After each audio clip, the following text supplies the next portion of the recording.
The grand hall of the Valtherus Palace stretched far beyond what human eyes could comfortably see.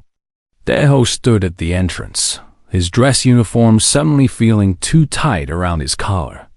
Silver pillars rose toward a ceiling that seemed to touch the stars themselves, and everywhere he looked, tall figures with shimmering skin watched him with cold, evaluating eyes.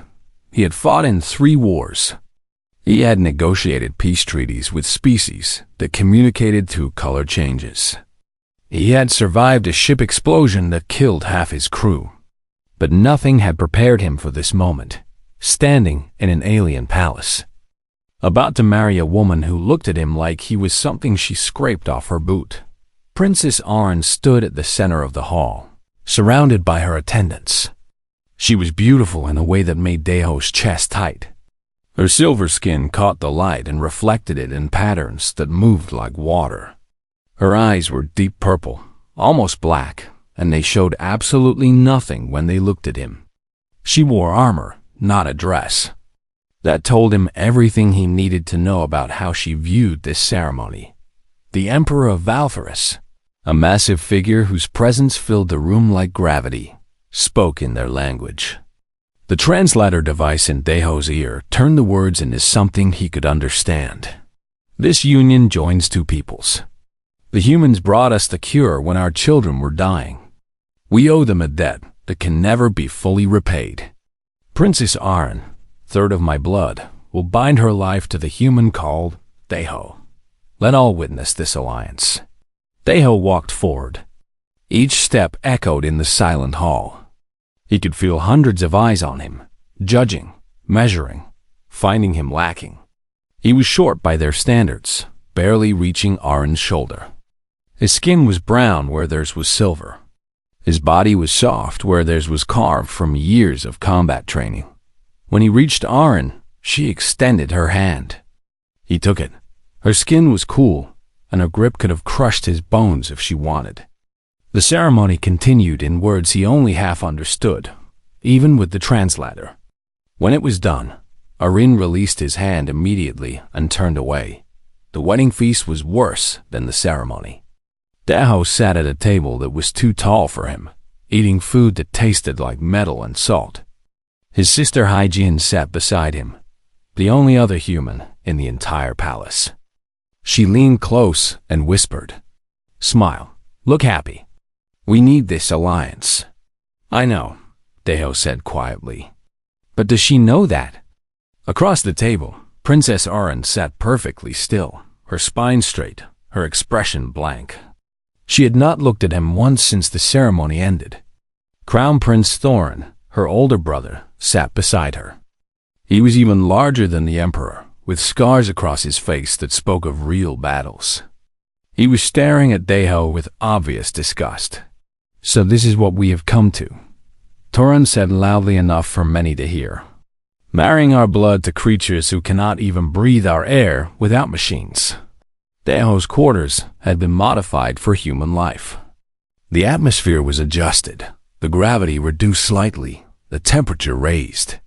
He had thanked them for these accommodations. Thorin made it sound like an insult. "My brother speaks from concern for our people," Arn said. Her voice was like ice breaking. "But the Emperor has decided. We honor his wisdom." It was not a defense. It was barely an acknowledgement. Deho forced himself to smile and nod. High Counselor Mareth, an older Valtherus with silver hair that flowed like liquid, stood and raised a glass. "To the Alliance. May it prove as strong as we hope, and may the human not disappoint us too quickly." Laughter rippled through the hall. Not kind laughter.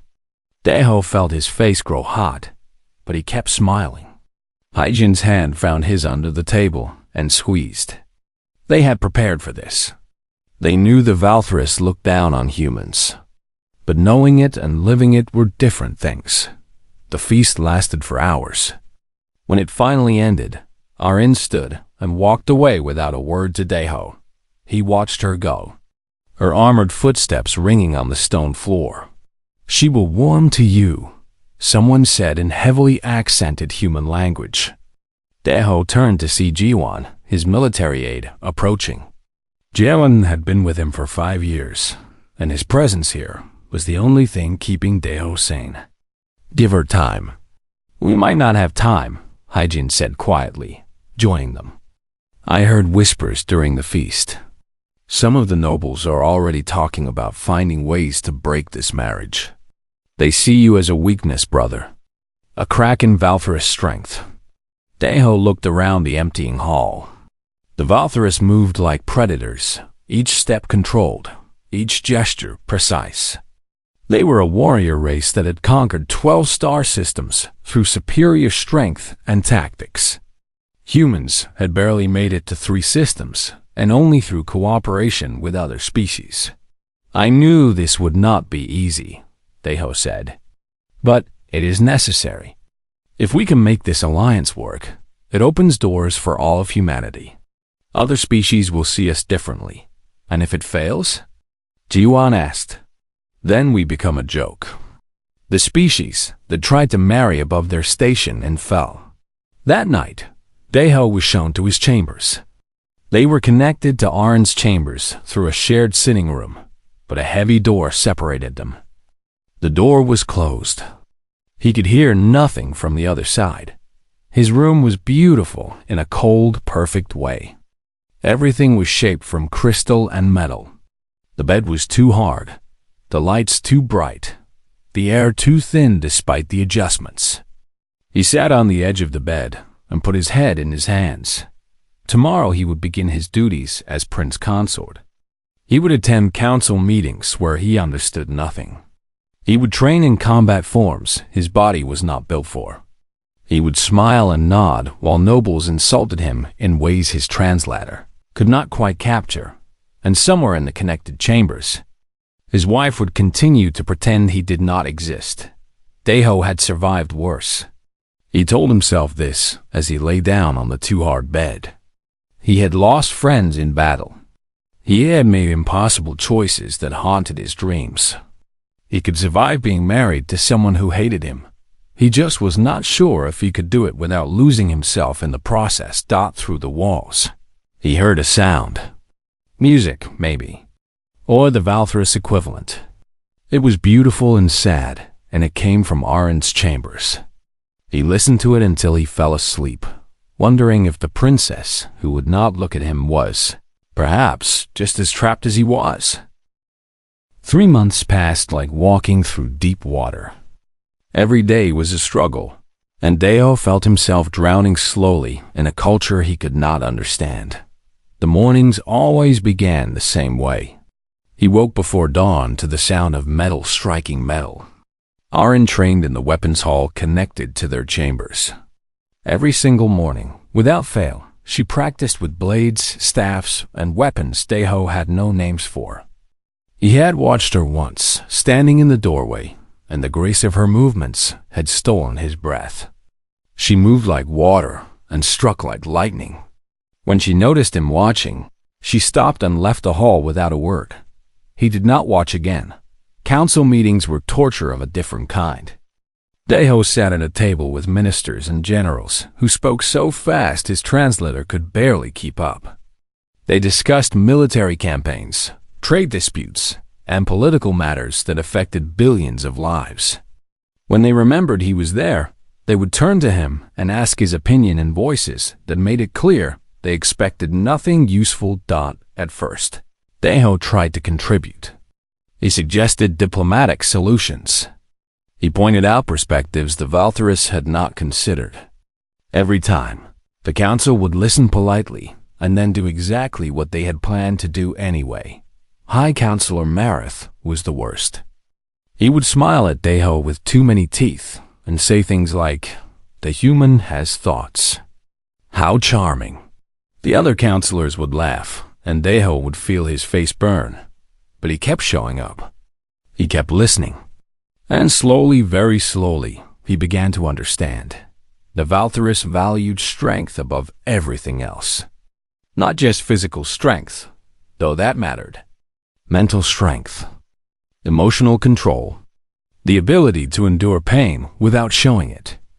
To them, expressing feelings was weakness. Asking for help was shameful.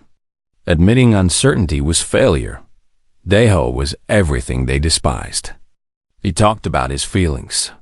He admitted when he did not know something. He asked questions. He smiled at servants. He thanked people for small kindness. He stuck to them. He was incomprehensible. You should not thank the servants, Jiwan told him one day after Deho had thanked someone for bringing water. It confuses them. They think you are mocking them.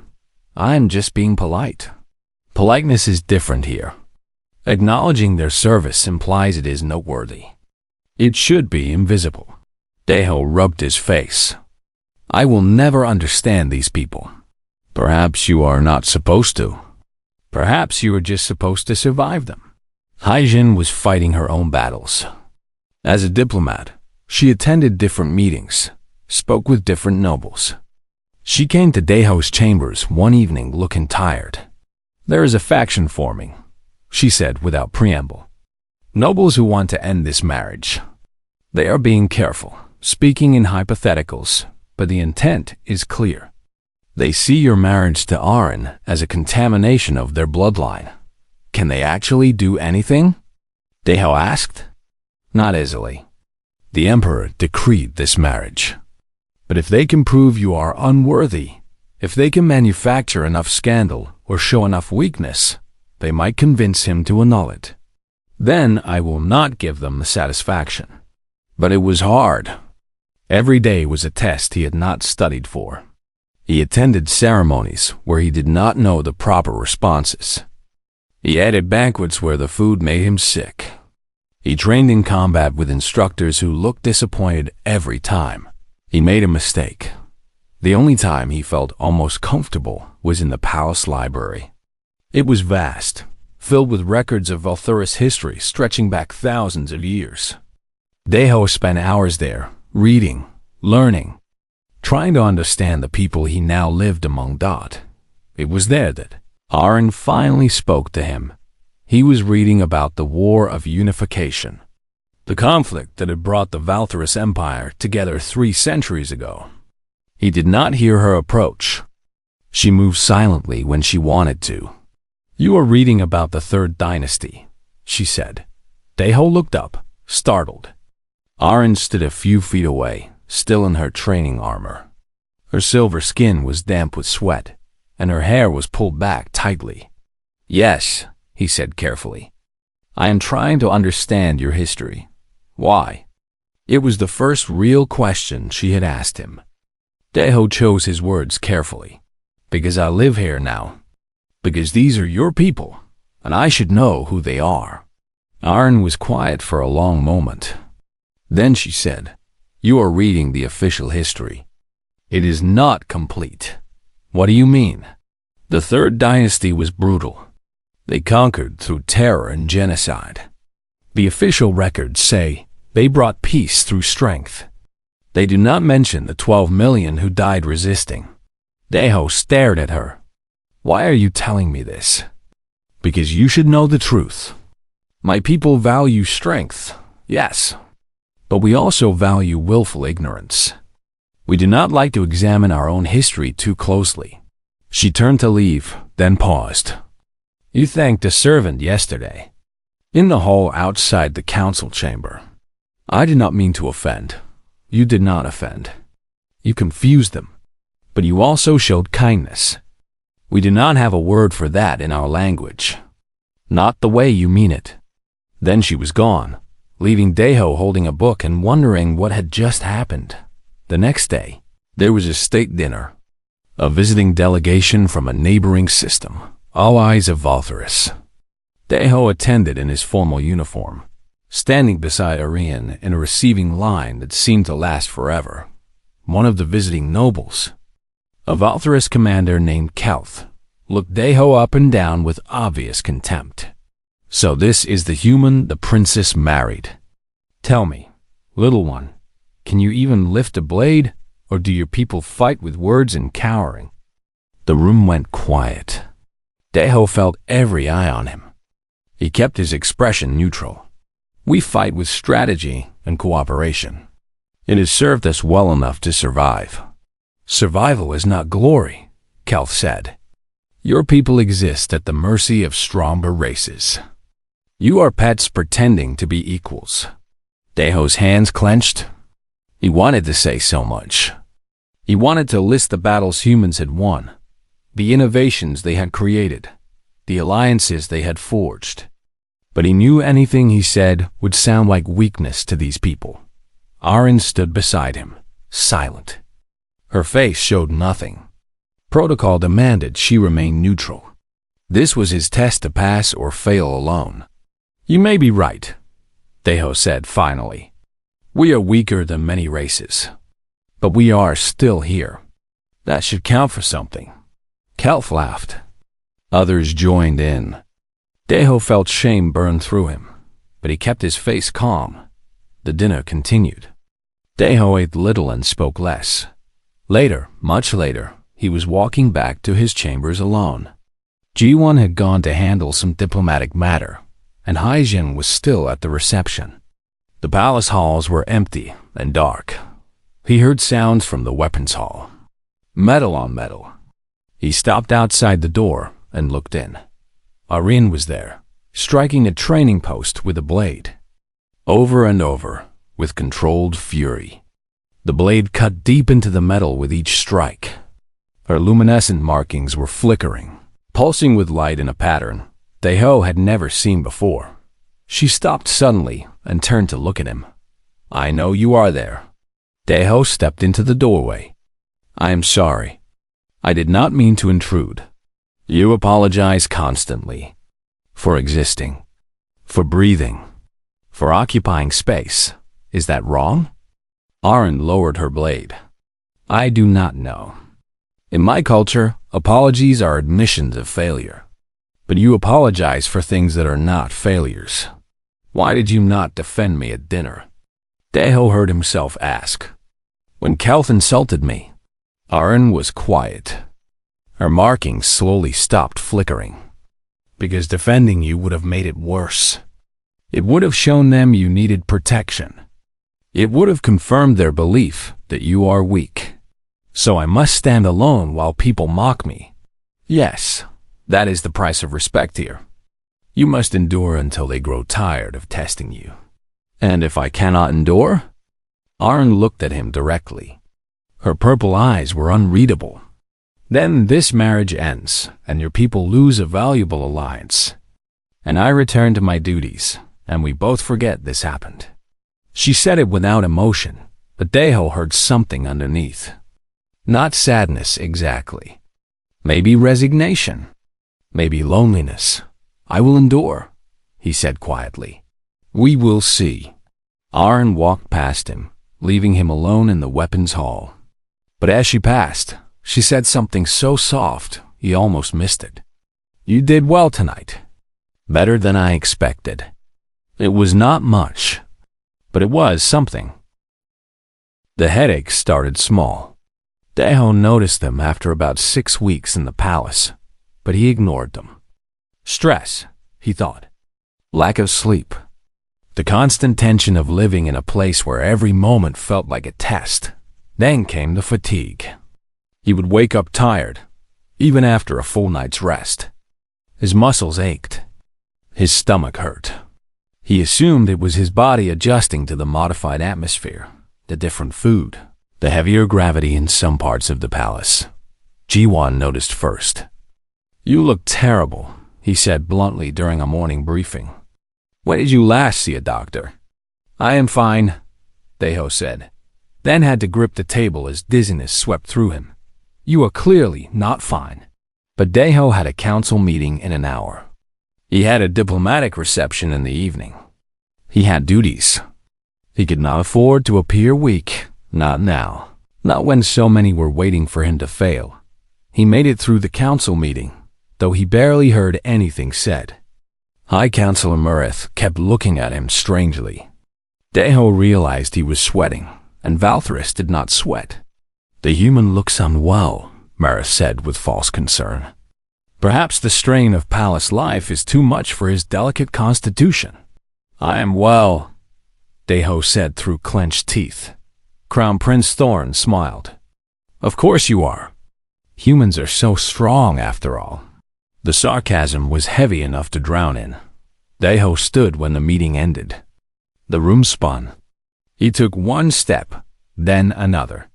His legs felt like water dot. He collapsed before he reached the door.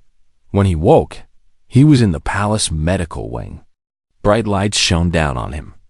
Figures in white moved around him. His mouth tasted like metal, and his head pounded with pain that made him want to scream. Haijin was there, her face pale and frightened. Ji-won stood beside her, speaking rapidly to someone in Valtherus. What happened? Deho managed to say. You have been poisoned, Haijin said. Her voice shook. Slowly, over weeks. The doctors say another few days, and it would have killed you. Poison. The word did not make sense. Who would poison him? Why? A Valtherus doctor approached. She was older, with silver hair and a grave expression. The substance is called Virul root. It is harmless to Valtherus biology, used in some of our foods for flavor. But to human physiology, it is highly toxic, accumulative. Someone has been adding it to your meals. Who? Deho asked. That is what we intend to discover. The palace went into lockdown. Guards were posted at every entrance. Servants were questioned. The kitchen staff were isolated and investigated. High Counselor Marath personally oversaw the inquiry, which made Deho deeply uncomfortable. But the person who surprised him most was Aaron. She came to his medical room 6 hours after he woke. She was still in her council armor, and her expression was the coldest he had ever seen it. But she came. You should have told someone you were feeling ill, she said without preamble. I thought it was stress. Stress does not make you collapse. Weakness does not mean sickness. In my culture, admitting illness is not shameful. This is not your culture. They stared at each other. Then Aaron did something unexpected. She sat down in the chair beside his bed. I have ordered the investigation personally. Whoever did this will be found. Why do you care? Deho asked.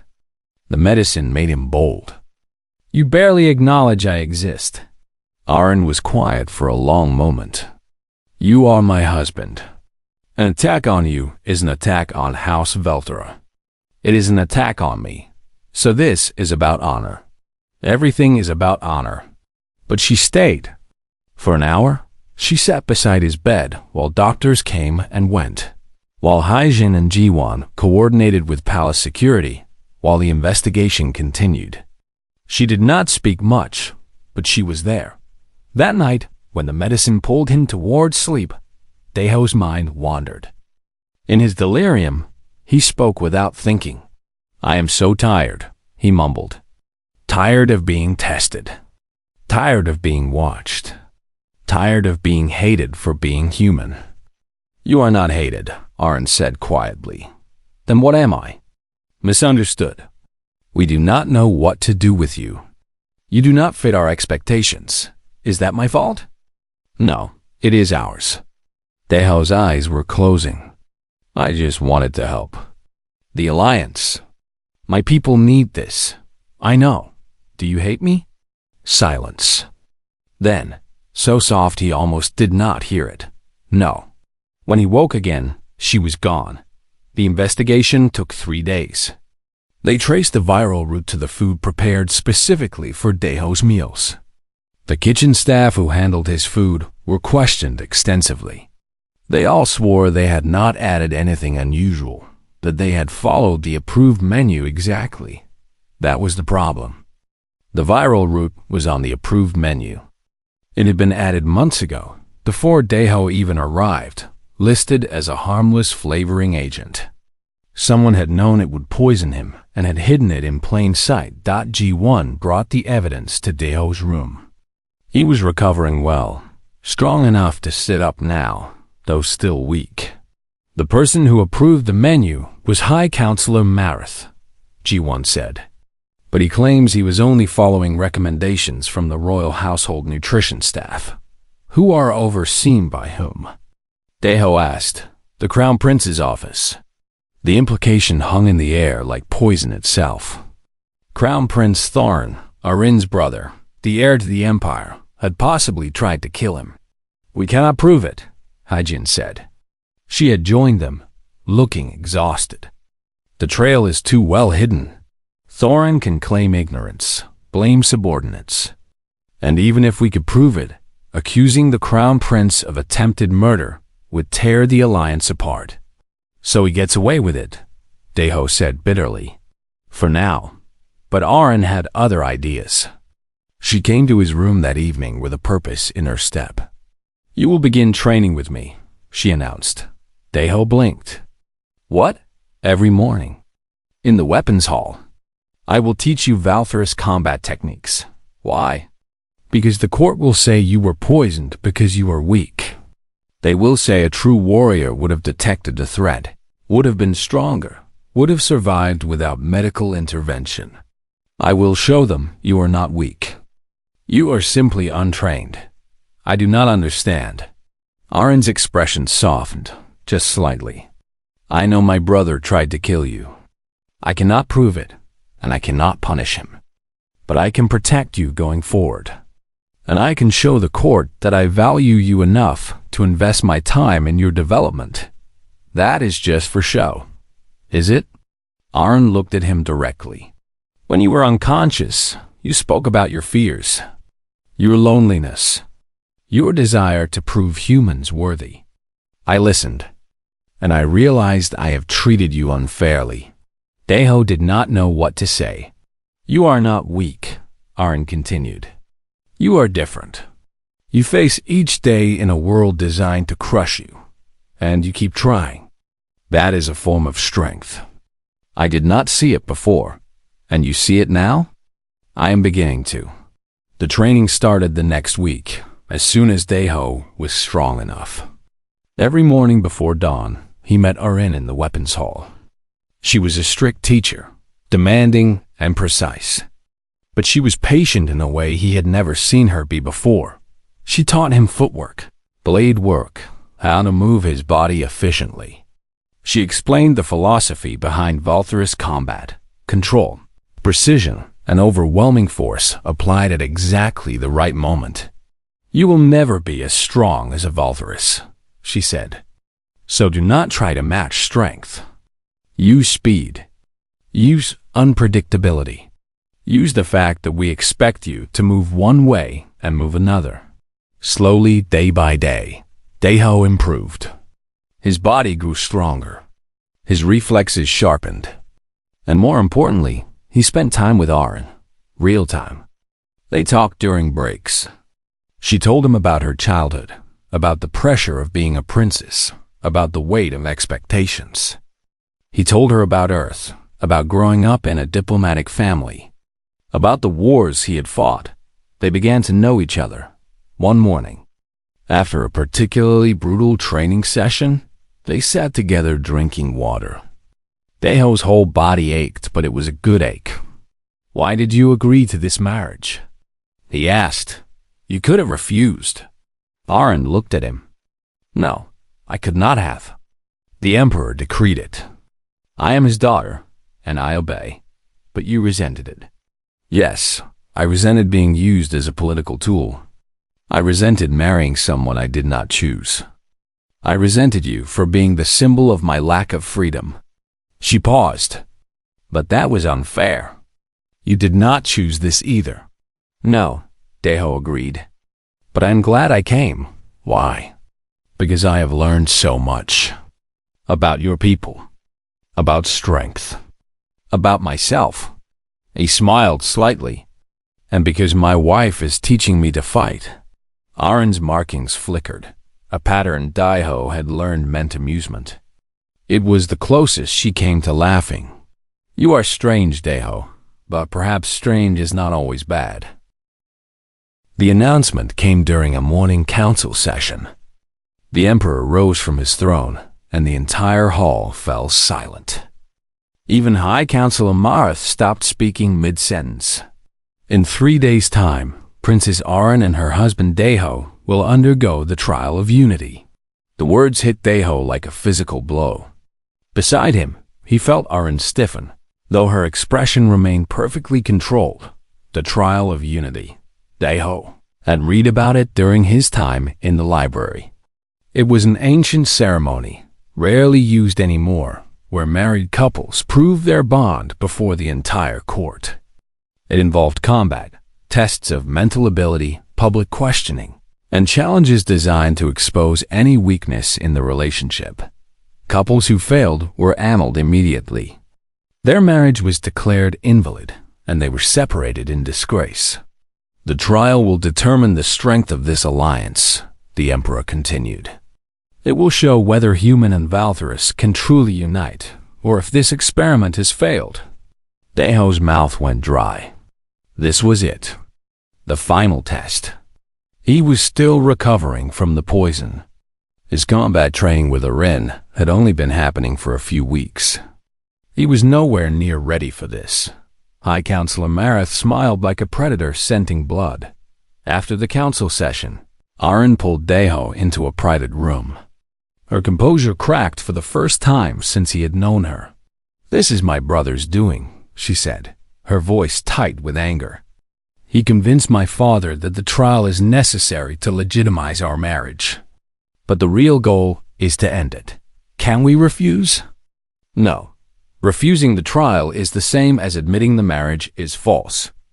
We would be annulled immediately." Daeho sat down heavily. "What does the trial involve?" "Physical challenges. You will have to fight, demonstrate combat skills, endure tests of strength. Mental challenges. Puzzles, strategy tests, questions of judgment. And the questioning. What questioning?" Arin's markings flickered with something that might have been fear. "They will ask us about our relationship, about our feelings, about whether our bond is real or merely political. They will try to expose any dishonesty. And if they think we are lying, then we fail." Daeho looked at his hands. They were shaking slightly. "I am not ready for this. I will fail, and your alliance with Earth will collapse, and my people will suffer from my weakness."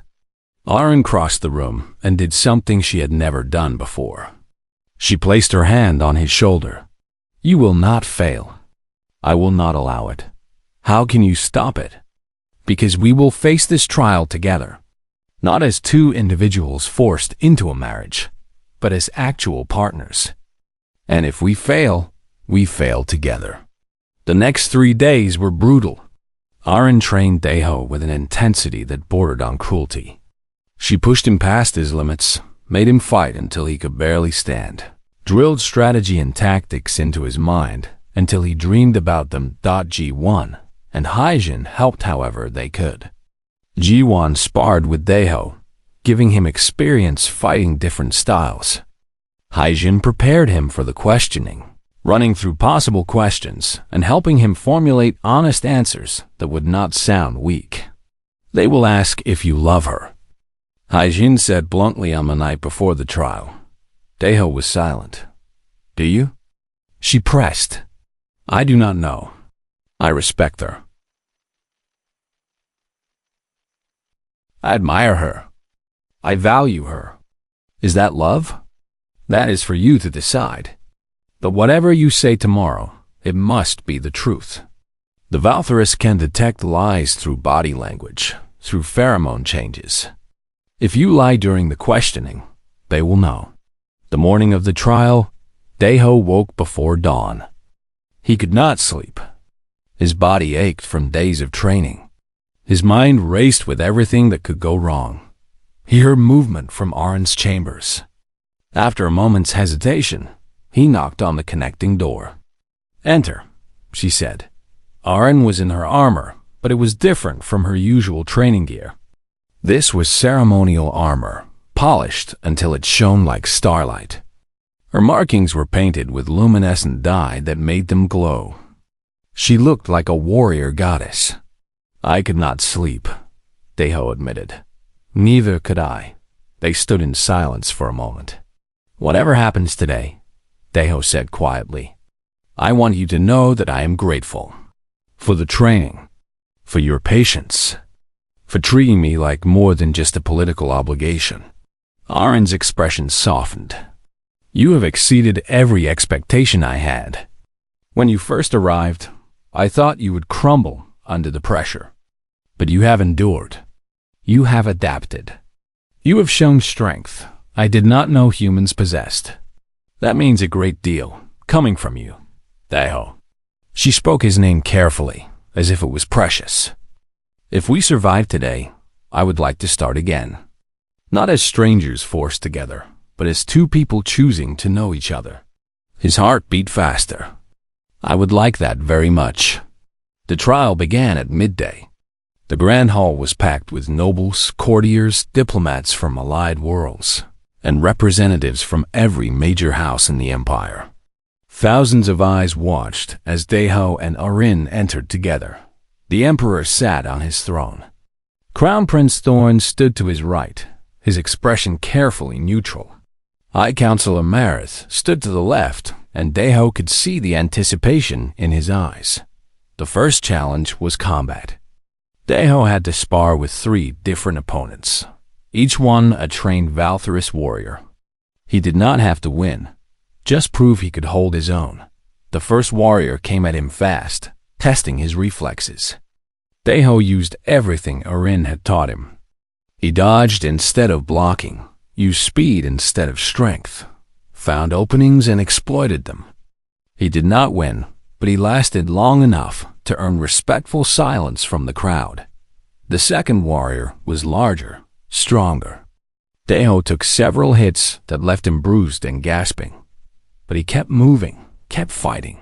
When the match ended, he was still standing. The third warrior was the test. She moved like water, her strikes precise and devastating. Daeho knew within seconds he was outmatched. But he remembered what Arin had said, unpredictability. He changed his pattern mid-fight, moved in ways no Valtherus would move, and managed to land a single strike. 1 hit. That was all. But the crowd murmured in approval. The mental challenges came next. Puzzles that tested strategic thinking, scenarios that required quick judgment, problems that had no perfect solution. Daeho struggled, but he thought through each one carefully, explained his reasoning, showed his thought process. He did not get every answer right, but he showed he could think, could reason, could make difficult decisions under pressure. That thing, the questioning. High Counselor Marith led it personally. He stood before them, his expression grave, his voice carrying to every corner of the hall. Princess Arin, does your husband understand Valtherus culture? He understands it better than most of our own people, Arin answered. He has studied our history, learned our customs, adapted to our ways. He knows not just what we do, but why we do it. Daeho, do you love your wife? The question hung in the air. Everyone leaned forward, waiting for his answer. Daeho looked at Arin. She was watching him. Her expression unreadable, but her markings flickering with a pattern he had learned to recognize. Nervousness. I am learning to, he said honestly. When we married, we were strangers. I did not know her, and she did not know me. But over these months, I have come to respect her deeply, to admire her strength, her intelligence, her dedication, to value the time we spend together. Is that love? I do not know. But it is the foundation of love, and I believe we are building something real. Silence. Then Marith turned to Arin. Princess, do you love your husband? Arin's markings stopped flickering. She stood perfectly still, perfectly controlled. When she spoke, her voice was clear. I am beginning to. The questioning continued, but those words echoed in Daeho's mind. She was beginning to love him. It was not a declaration, not a promise, but it was honest. It was real. As the trial continued, Jiwan suddenly appeared at the edge of the hall. He was moving quickly, urgently. He caught Daeho's eye and made a subtle gesture. Evidence.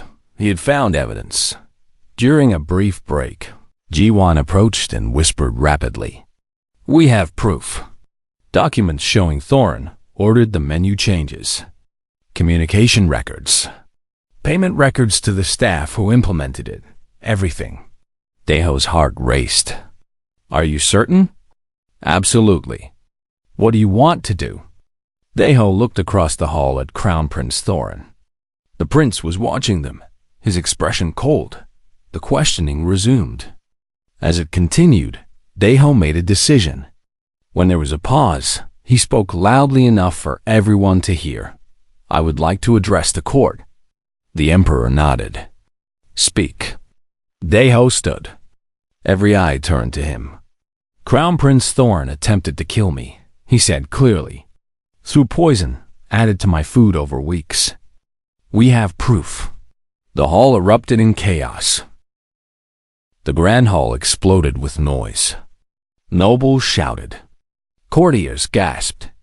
Guards moved forward, hands on weapons, unsure who they were supposed to protect or restrain. The emperor raised his hand, and slowly, painfully, silence returned. Crown Prince Thorin stood perfectly still. His expression showed nothing, no fear, no anger, no guilt. He was the picture of royal composure. "That is a serious accusation," the emperor said, his voice like stone grinding against stone. "Do you have proof?" Jiwan stepped forward and presented documents on a data tablet. Communication records, payment authorizations, menu approval forms. All of it traced back to Thorin's office, to his staff, to his direct orders. The emperor reviewed the evidence in silence.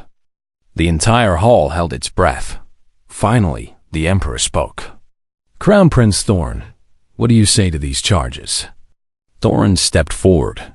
When he spoke, his voice was strong, confident, unapologetic. "I do not deny it.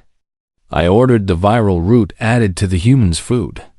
I did it to protect our empire from contamination." The admission sent another wave of shock through the crowd. But Thorin was not finished. "This marriage is a mistake. Humans are weak. They are soft creatures who value feelings over strength, cooperation over dominance, mercy over justice. Allowing one of them to marry into the royal bloodline weakens us. It sends a message to the galaxy that we are willing to lower ourselves, to accept lesser beings as equals." He turned to address the assembled nobles directly. "Many of you agree with me. You have said so in private. You have whispered that this alliance is shameful, that marrying a human to a princess is an insult to everything we are.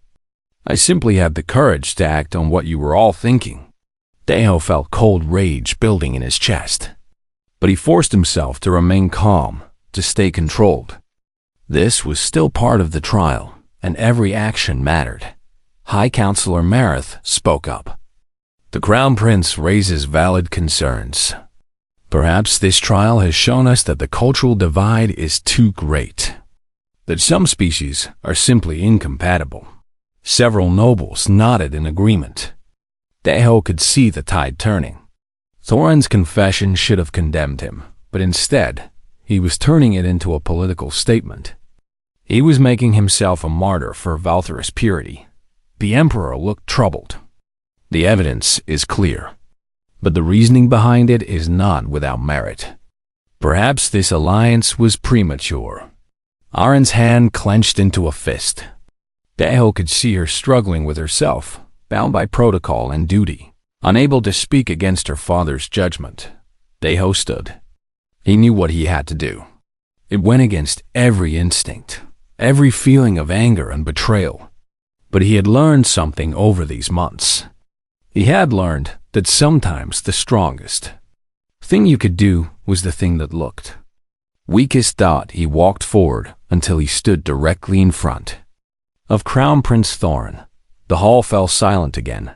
Daeho looked up at the prince who had tried to kill him. Then he extended his hand. "I forgive you," Daeho said clearly.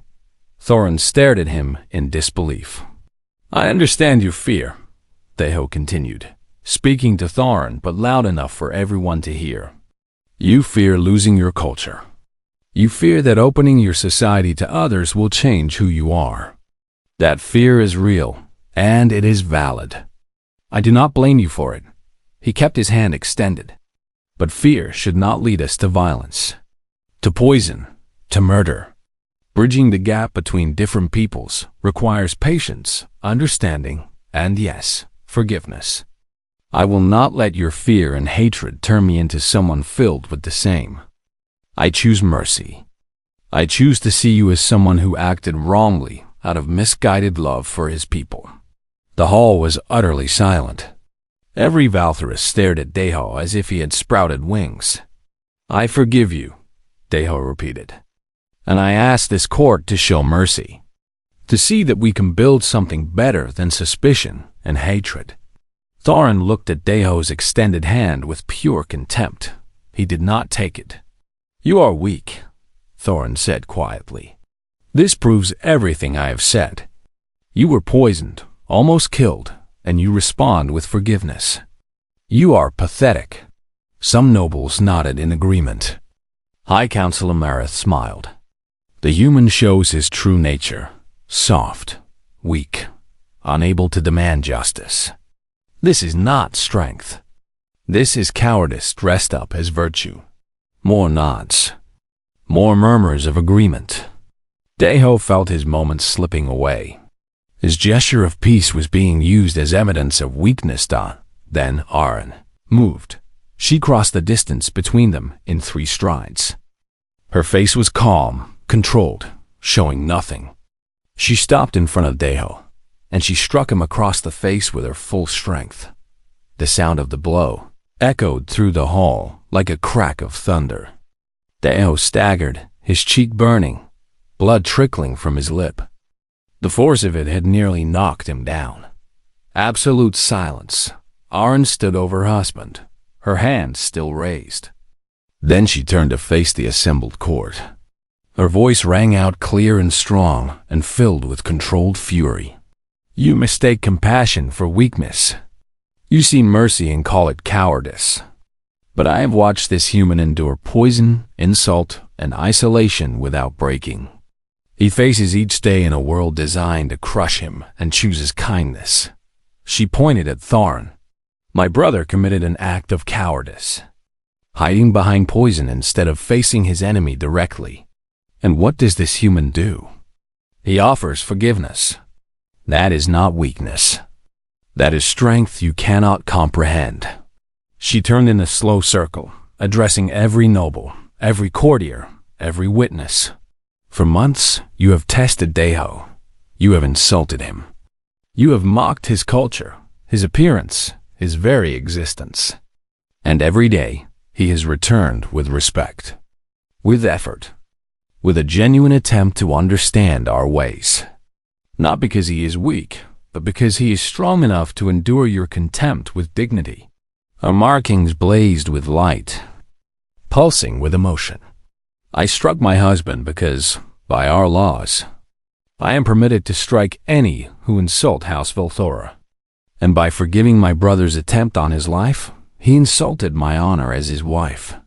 He insulted my duty as his protector. He deprived Emmy of justice owed to me.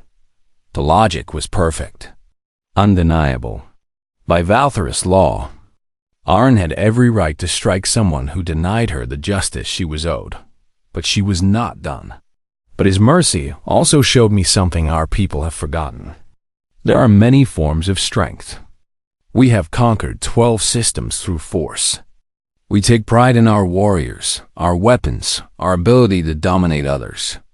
But humanity has survived against impossible odds through adaptation, cooperation, and hope. She looked directly at the Emperor. We call them weak because they are smaller than us, because they cannot match our physical strength, because they express emotions we have trained ourselves to suppress.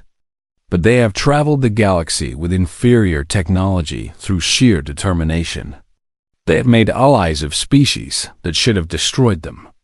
They have built civilizations that thrive not through conquest, but through cooperation. Arin's voice softened slightly, but lost none of its power. Perhaps it is time we learned from them. Instead of demanding they become us, perhaps we should allow ourselves to be changed by them. Not weakened, changed. Made better by understanding that strength comes in many forms. She turned back to Deho, who stood with blood on his chin, staring at her in shock and something else. Something that looked like awe. My husband is the strongest person I have ever known. Not because he can fight, though he has learned. Not because he can endure pain, though he has endured much. But because he can stand in front of the person who tried to murder him and offer forgiveness. I could never do that. Most of you could never do that. That takes a strength we do not possess. The hall was silent. Arin's words hung in the air like a pronouncement from the gods. The Emperor stood. He walked down from his throne and approached them. He looked at Daiho, at the blood on his face, at the way he stood despite the blow. Then he looked at his daughter. Princess Arin, do you believe this marriage is true? I do. Do you believe this alliance strengthens our empire? I do.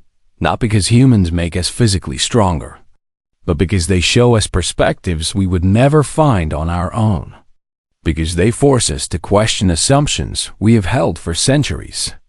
Because they remind us that there is more than one path to greatness. The Emperor was quiet for a long time. Then he turned to Thorin. My son, you have confessed to attempted murder. You have justified it with ideology, but murder is murder. By our laws, you should be executed. Thorin lifted his chin, defiant. Then execute me. I regret nothing. However, the Emperor continued, the human you tried to kill has shown you mercy. And my daughter has shown me that perhaps mercy is not weakness. Therefore, you will not be executed. You will be exiled. You will leave Valther's space and not return until you have learned to see strength in forms other than violence. Thorin's eyes widened. Exile was, in some ways, worse than death for a Valtherus. To be cut off from home, from honor, from family. And High Counselor Mareth, the Emperor turned to the counselor, who suddenly looked worried. Your role in enabling this conspiracy has not gone unnoticed. You are removed from your position effective immediately. Mareth opened his mouth to protest, then closed it. He bowed stiffly and backed away. The Emperor looked at Deho and Arin. The trial of unity is complete. I declare your marriage valid, true, and an example to our empire. Princess Arin, you are hereby appointed ambassador of cultural exchange. Your mission is to help our people understand what your